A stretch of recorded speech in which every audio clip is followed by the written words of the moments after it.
My name is Kelly Bodie. I've been involved with the Humane Society for about 2 years. I started here as a volunteer. The winter after I came back from North Carolina, I was very involved in chow rescue, and I had seen on their Facebook page that they had a chow. And chows are typically viewed as aggressive dogs, and they're very hard to place. And so I wanted to kind of give a voice to the animal that was here and kind of just volunteer and see if I could help. But I was really drawn in by this very sweet dog in a picture. And I thought if I can go there and spend some time with her and bond with her, maybe I could bring her out of her shell a little bit.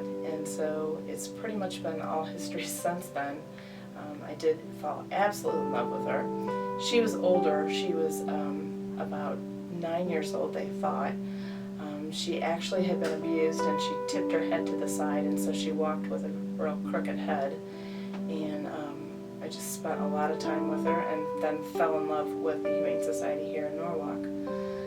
It's just a really absolutely incredible place. It's a very happy place. I truly say it's the happiest place in the world. What made me want to get involved with the Humane Society was just they have such an incredible philosophy.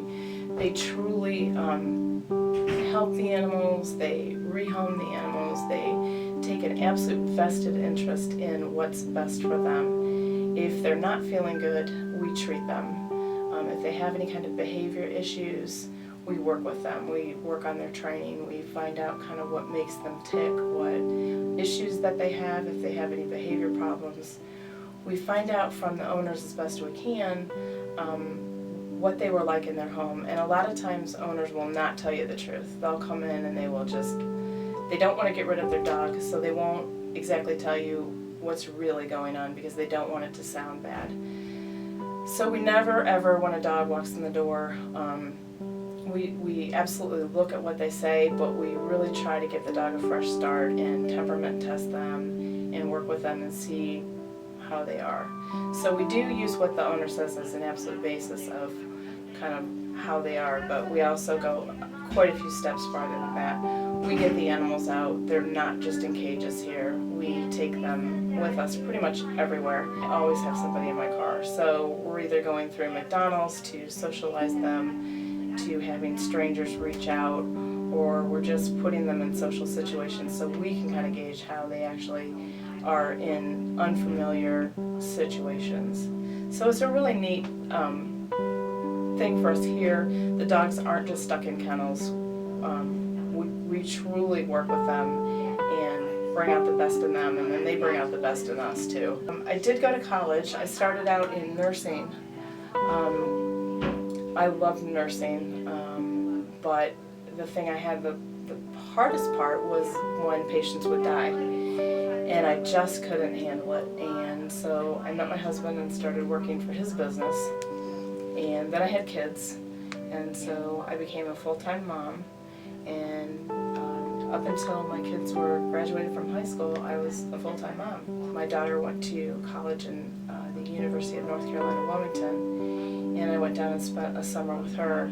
And her dog was a chow and needed to be rescued, so she rescued him, and that's kind of how I kind of got into all the rescue and working with shelters. We have the chow, my daughter's chow named Leroy, and he is the gentlest soul on earth. And like I said, chows get really bad names, and I don't think it's fair to judge a breed by their name because each dog is so incredibly different. A lot of people are afraid of chows, they're afraid of pit bulls, they're afraid of German shepherds, they just have different things that they have preconceived ideas about. And especially here at the Humane Society, we don't do that. We accept any breed dog, it doesn't matter.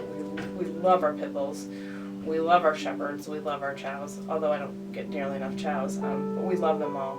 And each dog is treated 100% with the utmost affection.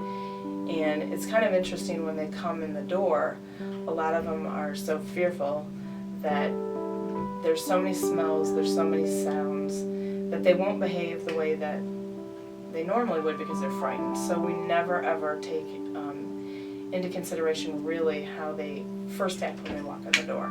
I've been bitten a couple times, to tell you the truth, I love the biters the best because I like proving that that's not really their disposition and that they're just scared. And those are the ones that I really gravitate to. I gravitate to the ones that are challenged. It's really a joy to watch because we home visit every single animal. An animal will not go to a home unless we home visit them. We have a pretty extensive application that they have to fill out. It's not just first come, first serve. If we would not give our own personal animal to the people, they don't go home. And they don't have a time limit here, so they can stay as long as it takes for them to find a home. They're with us until they get placed. And it's just really neat. We do take them home, and we love on them, and so when they do find the perfect family, I like to tell people that our dogs have a lifetime guarantee, that for their lifetime, we will love them. And it's really neat because if at any time they need to come back, we tell people bring them back. Don't try and rehome them. We will absolutely find them another home.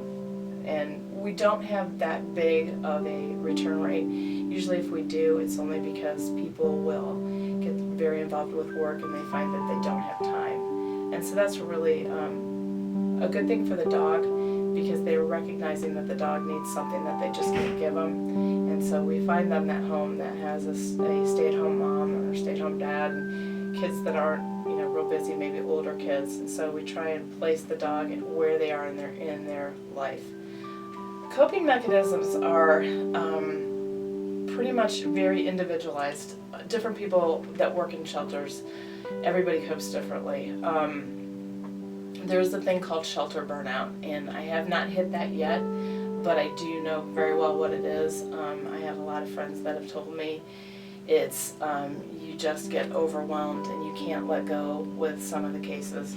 And I don't think that you ever let them go. You always keep them with you, and you kind of build from, if there's something really sad, you just try and pour your heart into the next one. So it does get really rough.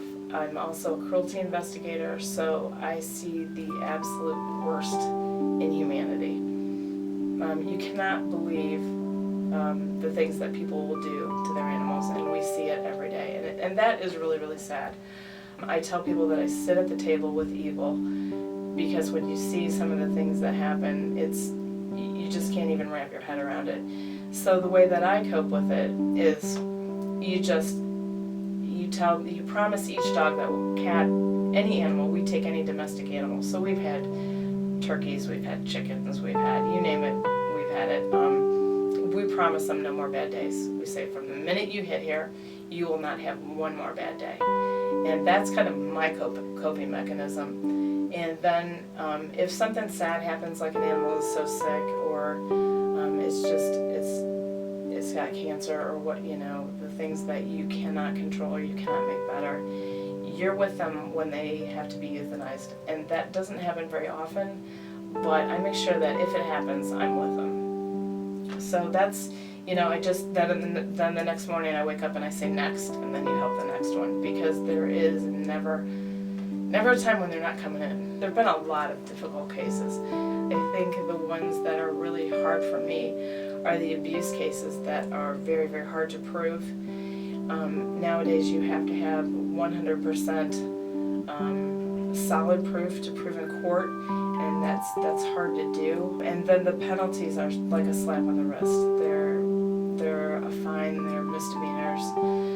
So those are very hard. We work really, really hard to get all of our information correct. We interview a lot of people, and we make sure that if an animal is being abused or neglected, that we either educate the person and get it to turn around, and we follow up immediately. If it's a bad abuse case, that's not going to happen. Those animals are going to be placed in our care. But sometimes people are hoarders and they don't realize what they're doing. And so they think that they're doing the best that they possibly can for a pet, but they're not providing the medical care, and they're thin and they're hungry and they need medical help. So oftentimes we will lighten their load for them, take the take a majority of the animals for them, let them keep a couple and see how that works. And usually it doesn't work, they end up getting more. So the cruelty and the neglect is a really hard thing to kind of wrap your head around, because you can't understand where people are coming from and how they could treat animals the way that they do. But we do try to educate the public, we do try to educate small children. Even just the gentle handling of animals for little kids. They'll pick up an animal too roughly and they'll break its shoulder, or the little kids just aren't taught. So we try to really educate people, and that goes a long way. A lot of the people really do care about their animals, so if you can just teach them the proper way of how they need to be medicated and how they need to be taken care of, that works really well too.